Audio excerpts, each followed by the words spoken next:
ಅಂತ ನಿನ್ಗೆ ಅರ್ಥ ಆಗ್ತಿಲ್ವೇನೋ? ಈ ಕುಡಿತದಿಂದಾನೇ ಕಣೋ ನೀನ್ ಹಾಳಾಗ್ತಿರೋದು. ಜೀವನದಲ್ಲಿ ಕಿಕ್ಕು ನಶೆ ಮುಖ್ಯ ಅಲ್ಲ, ಪ್ರೀತಿ ಮುಖ್ಯ. ನಮ್ಮೆಲ್ಲರೂ ಪ್ರೀತಿಗೋಸ್ಕರ ಈ ಕುಡಿಯೋದನ್ನ ಬಿಟ್ಬಿಡೋ.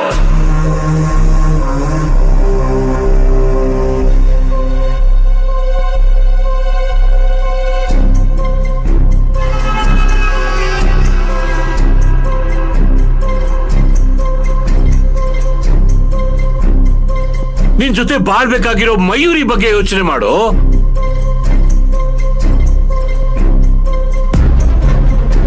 ಯಾವಾಗ್ಲೂ ಹೀಗೆ ಕುಡ್ಕೊಂಡಿದ್ರೆ ನಿನ್ ಜೊತೆ ಹೇಗೆ ಬಾಳಕ್ಕಾಗತ್ತೆ?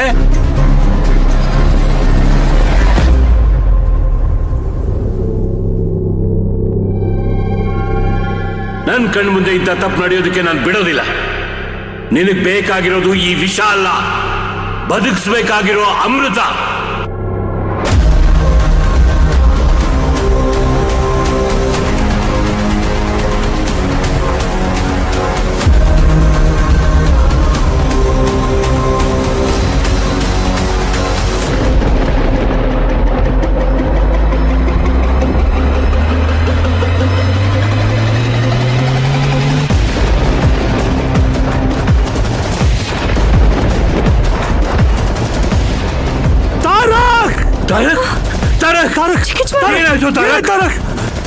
ಏನಾಯ್ತಪ್ಪ? ಅಯ್ಯೋ ಮಗನೇ, ಏನ್ ಕುಡಿಸ್ಬಿಟ್ರಿ ನೀವು?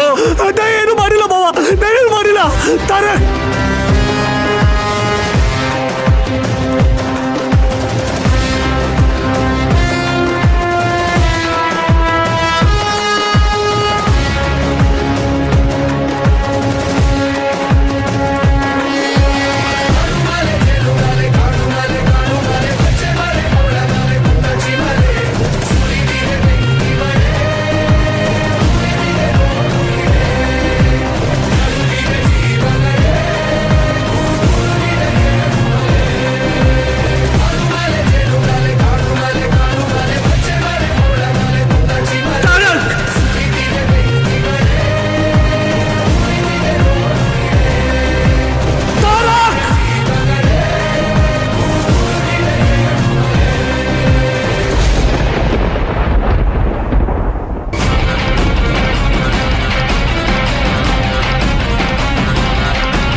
ಡಾಕ್ಟ್ರೆ, ರೆಗ್ಯುಲರ್ ಆಗಿ ಕುಡಿತಾ ಇದ್ದ.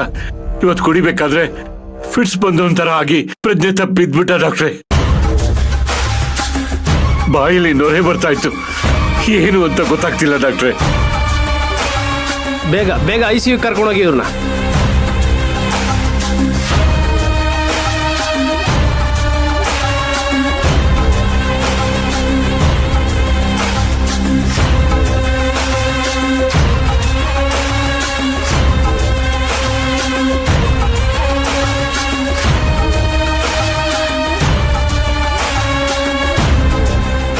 ಡಾಕ್ಟ್ರೆ ನೋಡಿ, ಆಲ್ಕೋಹಾಲು ಬಾಡಿಗೆ ಸೇರಿರೋದ್ರಿಂದ ಈಗ ಟ್ರೀಟ್ಮೆಂಟ್ ಕೊಡೋಕ್ಕಾಗೋದಿಲ್ಲ.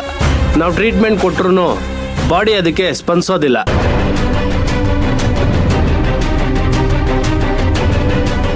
ಮೊದಲು ನಾನು ತಾರಕ್ನ ಚೆಕ್ ಮಾಡ್ತೀನಿ, ಆಮೇಲೆ ನೋಡೋಣ.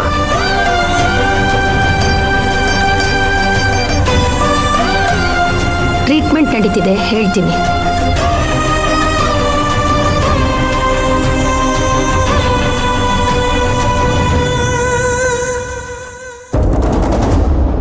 ಡ್ಯಾಡಿ, ಇದೆಲ್ಲ ಹೇಗಾಯ್ತು? ಈ ಕಂಡೀಷನ್ ಹೇಗಿದೆ? ನನ್ನನ್ನು ಕೇಳೋ ಬದಲು ಪಕ್ಕದಲ್ಲೇ ನಿಂತಿದಾರಲ್ಲ ನಿಮ್ಮ ಯಜಮಾನ್ರು,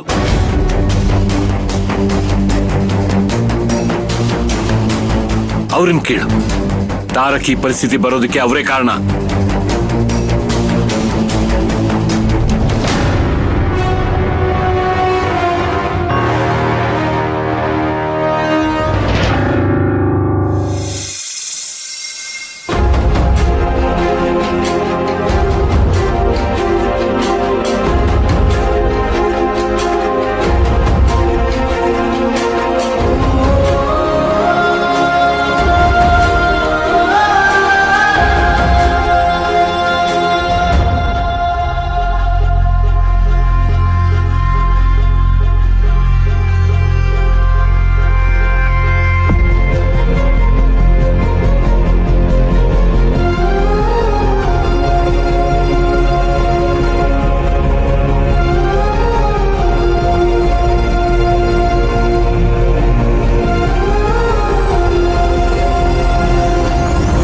ಸಿಸ್ಟರ್, ಇವರು ಕುಡ್ದಿರೋದ್ರಿಂದ ಇಮಿಡಿಯೇಟ್ ಆಗಿ ನನಗೆ ಬ್ಲಡ್ ರಿಪೋರ್ಟ್ ಬೇಕು.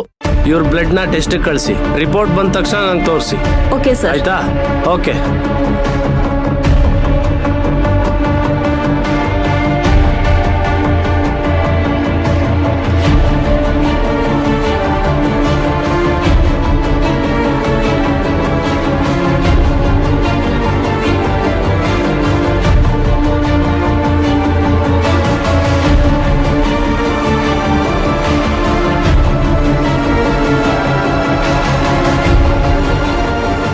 ಸರ್, ರಿಪೋರ್ಟ್ ಬಂದಿದೆ.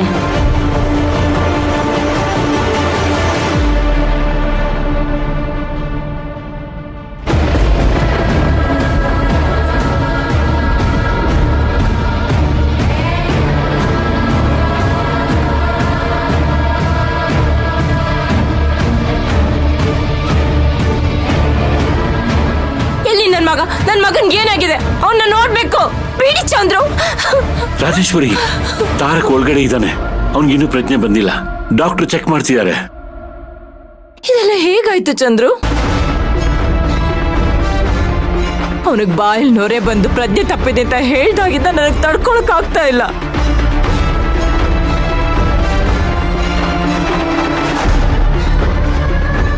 ಇಷ್ಟು ವರ್ಷಗಳಲ್ಲಿ ಅವನಿಗೆ ಈ ತರ ಆಗಿದಿಲ್ವೇ ಇಲ್ಲ ಚಂದ್ರು.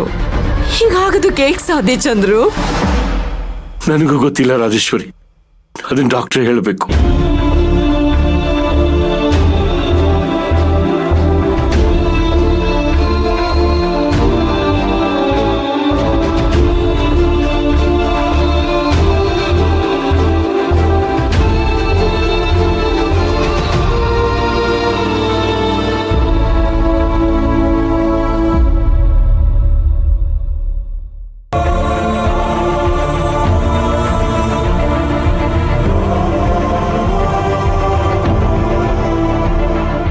ಇಲ್ಲ ಚಂದ್ರು, ನೀವು ನನ್ನಿಂದ ಏನೋ ಮುಚ್ಚಿಡ್ತಿದ್ದೀರಾ ಅಂತ ಅನ್ಸುತ್ತೆ. ಅದೇನು ಅಂತ ಹೇಳಿ. ಮಾಮ್, ಡ್ಯಾಡ್ ಏನು ಇಲ್ಲ ಅಂತ ಹೇಳ್ತಿದಾರಲ್ಲ, ಸುಮ್ಮನೆ ಯಾಕೆ ಟೆನ್ಷನ್ ಮಾಡ್ಕೋತಾ ಇದೀಯಾ? ನನ್ನ ಮಗನ್ ಒಂದಲ್ಲ ಒಂದು ಸಮಸ್ಯೆ ಆಗ್ತಾ ಇದ್ರೆ ಹೇಗ್ ನೋಡ್ಕೊಂಡು ಸುಮ್ಮನೆ ಇರ್ಲಿ ಸಮಂತ?